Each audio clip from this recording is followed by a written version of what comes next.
Hey guys, it's time for Tech here. Today I'm coming with a video about the new OS X update, Yosemite.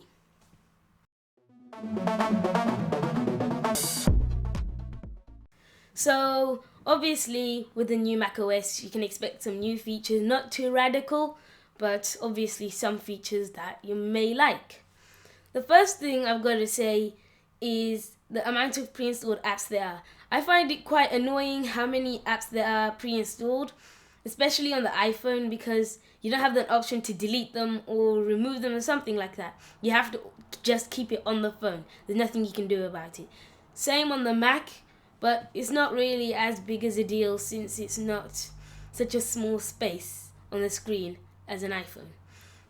So the only thing you can do with that to stop it is just create a folder and put all the apps you won't use into that folder and then just leave it somewhere on its own and then not use the app. And we've got some more news about the new programming language that has been updated, because in terms of programming languages it's new, Swift, because it was released last year, which is one of the newer programming languages. It was made by Apple secretly, no one knew about it or anything. It wasn't in the tech news, so it was a complete shock. They wanted to make a new one because they thought Objective-C was quite outdated, and C is also older than Objective-C, but you wouldn't really use that for making apps. You'd rather use Objective-C since it's object-oriented, which is easier for making movements and animations in the game. So Swift 2 has just updated some of its usability with previous iPhones up to the iPhone 4S, and it's also included a few functions, and it's updated some of the bugs that it's had with glitches in the code. So that's fine now.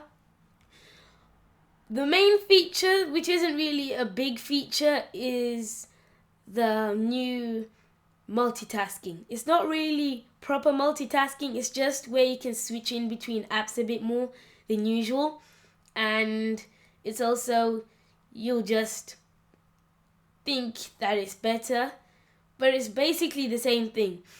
In the pre-installed apps, they have new features inside it. You just make it easier to use. It's not like they've radically changed the whole new app like calendar. They've just shows you automatically stuff found in mail and flight information. So I'd actually find that quite annoying, because you wouldn't want to see everything that's texted or restaurants or events in your calendar every single time you get texted that or emailed that, because that could be spam as well. So I think Apple should have thought it through a bit more in terms of how many pre-installed apps there are and how annoying it can be. I think in the next macOS though that they will include a bit more features. This time I think they were focusing more on the iPhone and the Apple TV, because that's where you see the main changes, especially with 3D Touch and the dedicated app store to the Apple TV. So if you liked that video about macOS X Yosemite, please leave a like and subscribe.